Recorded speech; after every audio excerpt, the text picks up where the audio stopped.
Assalamualaikum warahmatullahi wabarakatuh. Sahabat Menara Ramadan yang dirahmati Allah, pada kesempatan kali ini, tema yang akan kita bahas adalah bulan Ramadan sebagai bulan tarbiyah untuk spiritualitas.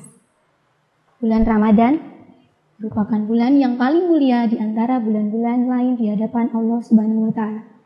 Sebab di bulan inilah Allah mengampuni segala dosa, melipat gandakan pahala setiap amal yang dikerjakan, dan mengabulkan setiap doa yang dipanjatkan.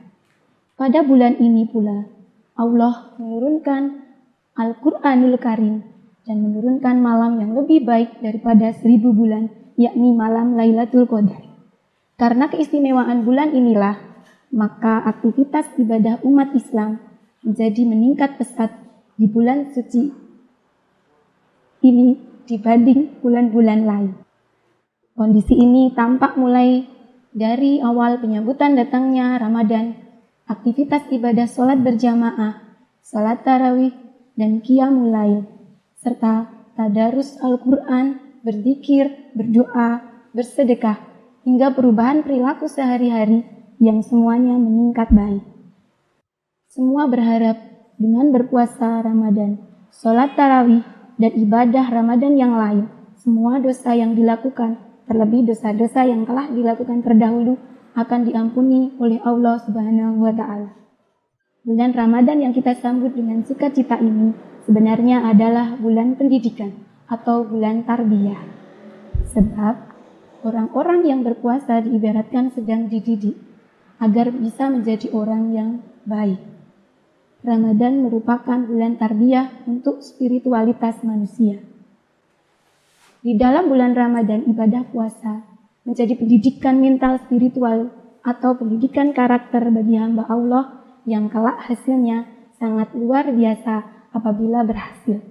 Betapa tidak, karena berpuasa adalah pendidikan untuk menahan diri dari segala keinginan terhadap hal-hal yang bersifat fisik primer, seperti makanan, minuman, dan lain-lain.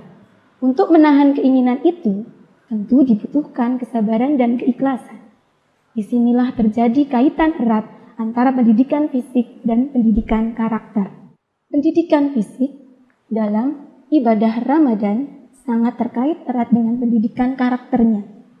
Keduanya melekat, bahkan capaian akhirnya.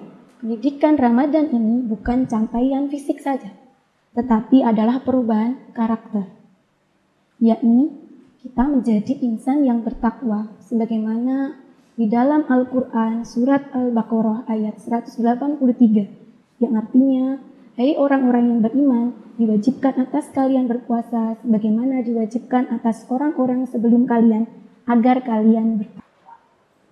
Dari ayat itu jelas bahwa Allah Subhanahu wa Ta'ala mewajibkan orang-orang yang beriman untuk berpuasa dengan tujuan untuk membentuk karakter atau kepribadian setiap pelakunya menjadi orang yang bertakwa kepada Allah Subhanahu wa Ta'ala.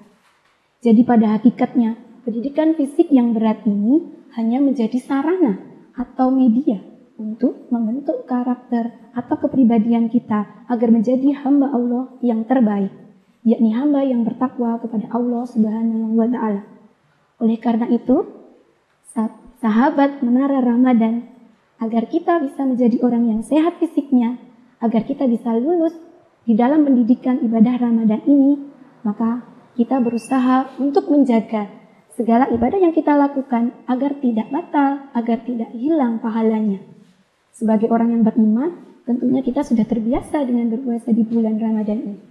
Insya Allah, kita dapat menghindari diri dari hal-hal yang bisa membatalkan Ramadan ini. Hal-hal yang bisa membatalkannya banyak sekali. Contohnya, dengan kita berdusta atau membicarakan aib orang lain, berbuat adu domba, memandang lawan jenis dengan syahwat, ataupun mungkin bersumpah palsu. Dan masih banyak lagi hal-hal lain yang bisa menjadikan pahala Ramadan kita menjadi hilang. Apalagi pada era digital sekarang ini, kita juga harus berhati-hati terhadap media sosial. Sebab dengan menuliskan status atau mungkin pernyataan yang mengandung hal-hal yang itu menyebabkan kita menjadi berbuat sesuatu yang menghilangkan pahala kita. Kita harus dapat menjadi hamba Allah yang secara fisik lebih sehat dan secara mental spiritualitas juga terbaik di hadapan Allah Subhanahu wa Ta'ala melalui bulan tarbiyah ini. Saya yakin kita tidak mau jadi hamba Allah yang tidak sehat fisik dan mentalnya. Kita juga tidak mau menjadi hamba Allah yang hanya sehat fisiknya saja, tetapi mental spiritualnya juga tidak. Oleh karena itu, melalui ini, mari kita bersama-sama untuk menjadikan ibadah Ramadan ini menjadi sarana pendidikan untuk menjadi orang yang sehat fisiknya dan kian bertakwa kepada Allah Subhanahu wa Ta'ala dengan cara melindungi diri kita sendiri dari hal-hal yang membatalkan ibadah Ramadan kita atau menghilangkan pahala ibadah Ramadan kita. Sehingga di penghujung Ramadan nanti kita menjadi orang yang menang dan kembali ke jati diri kita yang fitri. Amin ya robbal alamin. Sekian dari saya. Semoga bermanfaat. Terima kasih. Assalamualaikum warahmatullahi wabarakatuh.